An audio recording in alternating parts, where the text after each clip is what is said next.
नहमदुहु व नसल्ली अला रसूलिहिल करीम अम्मा बाद फ़अऊज़ु बिल्लाहि मिनश शैतानिर रजीम बिस्मिल्लाहिर रहमानिर रहीम। अज़ीज़ दोस्तों, अस्सलामु अलैकुम व रहमतुल्लाहि व बरकातुहू। आज का मेरा मौजू एक व्हाट्सएप मैसेज के ऊपर है। बहुत सारे दोस्तों ने ये मैसेज किए हैं इस तरह के कि आप हमेशा कहते हैं कि दुआ करें कि हमारे दिल जिंदा हो जाएं, और एक ने कहा कि आपने कहा कि मुर्शिद वो नहीं जो खुद भी गूंगों की तरह बैठा रहे और आपको भी गूंगों की तरह बिठा कर रखे, बल्कि मुर्शिद वो है जो आपके दिल को जिंदा करते। तो मेरे एक वीडियो के अंदर मैंने ये कहा था, कुरान मजीद से बताया था कि मूसा अलैहिस्सलाम को अल्लाह फरमाता है उस जगह तुम्हें वो कामिल शख्स मिलेगा जहां दो दरियाए इकट्ठे हो रहे होंगे और वहां मछली जिंदा हो जाएगी। मछली से मुराद दिल है। तो मेरे भाइयों, दिल को जिंदा करने वाले अमाल लेके आपकी खिदमत में पेश हूं। सबसे पहला जो अमल है वो ये है कि अल्लाह का जिक्र करो, इतना जिक्र करो, इतना जिक्र करो, इतना जिक्र करो कि दिल के अंदर अल्लाह रब्बुल करीम का जिक्र, उसकी जात समा जाए, उसकी जात समा जाए। अब किसी शख्स ने एक कामिल शख्स से पूछा कि सुनाए जिंदगी कैसी है हुजूर, तो उन्होंने जवाब दिया कि मेरी जिंदगी क्या जिंदगी है, बेबंदगी, ये जिंदगी शर्मिंदगी। उसने बोला मेरी जवानी का क्या पूछते हो, मेरे बचपन का क्या पूछते हो, मेरे बुढ़ापे का क्या पूछते हो, सब मट्टी है। यकीन मानो जिंदगी तो वो है जो अल्लाह के जिक्र के अंदर गुजरी, अपने महबूब अल्लाह और उसके हबीब अलैहिस्सलातु वस्सलाम के जिक्र के अंदर गुजरी। उस जिंदगी ने, उस वक्त ने मेरे दिल को मुनव्वर किया और मेरे दिल की रोशनी मेरी रूह से होती हुई मेरे पूरे बदन पे छा गई, मेरी पूरी कायनात रोशन हो गई। तो अल्लाह रब्बुल करीम का जिक्र इतना करें कि जिसकी कोई गिनती ना हो, कोई इंतहा ना हो। मशाइख फरमाते हैं कि चलते फिरते जागते इवन के सोते भी अल्लाह का जिक्र करो, और अल्हम्दुलिल्लाह हमारे सालिकीन का सोते हुए भी अल्लाह का जिक्र चलता है। दूसरा जो तरीका है वो ये है कि रोज जितना हो सके कुरान पाक की तिलावत करें।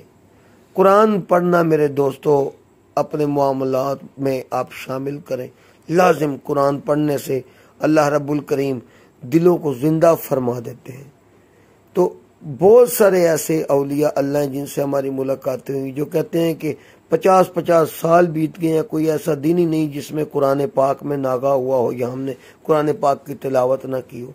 तीसरी जो चीज है मेरे भाई, मेरे प्यारों, वो ये है कि इस्तगफार की कसरत किया करें, इस्तगफार की कसरत किया करें। अब हमारे यहाँ सिलसिला अलिया कादरिया शरीफ के असबाग शुरू करवाने से पहले, सिलसिला अलिया कादरिया शरीफ से पहले और सोहरावर्दिया शरीफ से पहले इस्तगफार करवाई जाती है 313 मरतबा। तो मशाइख कराम फरमाते हैं कि 100 मरतबा करो इसको रोज, और हो सके तो दो मरतबा सुबह शाम 100 मरतबा करो। सिलसिला अलिया कादरिया शरीफ के मशाइख का ये शेवा है कि वो 313 मरतबा अस्तगफिरुल्लाहिल्लज़ी ला इलाहा इल्ला हुवल हय्युल क़य्यूम व अतूबु इलैहि इस्तगफार शरीफ किया करते थे, और सोहरावर्दिया शरीफ के भी। अब हमारे कादरी सिलसिले के असबाक में भी ये करवाई जाती है, सोहरावर्दिया सिलसिले में भी ये 313 मरतबा करवाई जाती है। चौथा हल, नबी अलैहिस्सलातु वस्सलाम के ऊपर दुरूद पढ़ो, इतना दुरूद पढ़ो कि हुजूर अलैहिस्सलातु वस्सलाम के ऊपर दुरूद व सलाम पढ़ते पढ़ते हुजूर अलैहिस्सलातु वस्सलाम की मोहब्बत से तुम्हारे वजूद, तुम्हारे अंदर, तुम्हारे दिल, तुम्हारे सीने सब कुछ महक जाए। और सबसे अहम बातें अब ये हैं जो मैं आपको दिल जिंदा करने के लिए बता रहा हूं। आखिरी और पांचवा मामला, अपने शेख का कुर्ब हासिल करो। शेख का कुर्ब उसके नजदीक बैठने से ही नहीं हासिल होता। तसव्वुर शेख एक मंजिल है। अपने मुर्शिद का तसव्वुर इतना पक्का कायम करो, ये ना हो कि जब तुम सोचो उस वक्त तुम्हें तुम्हारे मुर्शिद सामने आए। ये तो एक तसव्वुर है। ये हो कि जिधर नजर उठाओ तुम्हें अपने शेख का तसव्वुर आए, जिधर नजर उठाओ तुम्हें अपने शेख का तसव्वुर आए।